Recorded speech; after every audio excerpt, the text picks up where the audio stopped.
Hi, I'm Dr. Gene, and I'm going to give you a basic training workout today. Let's do it.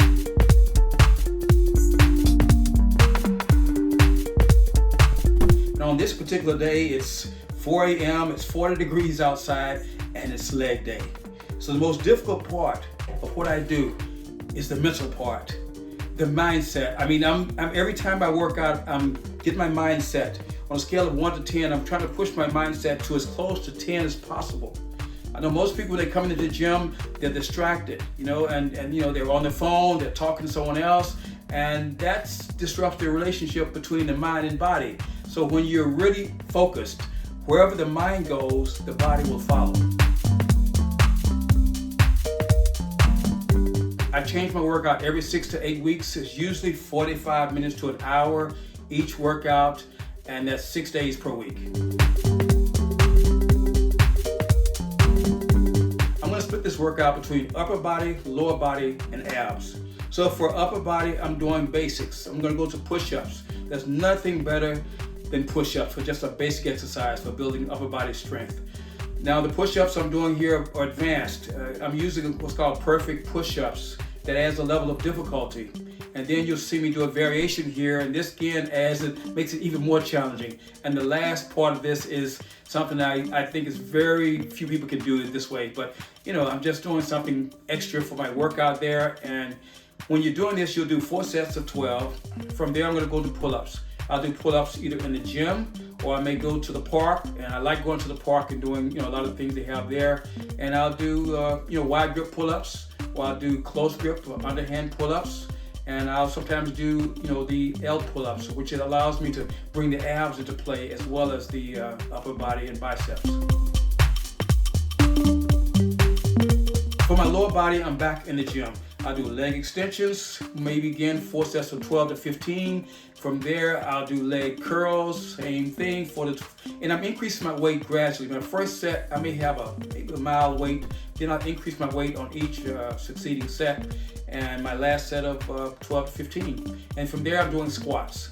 You notice on my squats, I don't go really heavy on squats, but I do go deep. I do very good form on all of my exercises because I want to try and get as much contraction out of the muscle and avoid the injury that's associated with lifting very heavy. Now for abs, I'm doing the leg raise. This is very challenging. This is kind of a level 2 exercise. These are called V-ups. It's kind of challenging exercise, but I think you can get used to that. And there's another variation of it where you kind of use one hand and one leg to bring it up. That's a variation if the first one is kind of difficult for you. And then again at the park, I love going back to the park, and I'll do, get leg raises here on the parallel bars or just knee raises. For cardio, I may run in the neighborhood. I may go to the park and run or do jump rope. Or go to the high school nearby and run on the track or hit the bleachers. I used to never stretch, but now I incorporate it into my routine. Before every workout, I'm stretching whatever muscles are associated with that particular workout. And it'll usually take 2 to 3 minutes to do my stretching routine, but I never miss. About 10 years ago, I decided I wanted to do a 300-pound bench press. It's been a long time since I've done that. So I said, I'm gonna do a 300-pound bench press before I got old. Well, apparently I must have been older than I thought, because as I was trying it, my joints just wouldn't let me do it. So I just took that as a sign that I'm not gonna train heavy. I train just as intensely, but just not the heavy weight. If you don't have access to a gym, I recommend you get a good set of resistance bands. They'll only set you back maybe $30 to $40 for a good set, and you can do a lot of exercises. I mean, I have a routine on my website that you can go on and access, and you'll find out exactly how to use resistance bands for every part of the body. Your nutrition is paramount.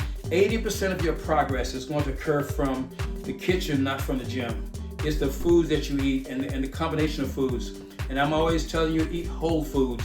That means fresh fruits and vegetables, lean cuts of meat and protein, grains like rice, yams, baked potatoes. those things, you can't go wrong with that. That's called a whole food. Stay away from what I call the crap foods. That's carbonated beverages, refined foods, artificial sweeteners, colors, flavorings, preservatives, and processed foods. Stay away from those things, and I think you're gonna do much better.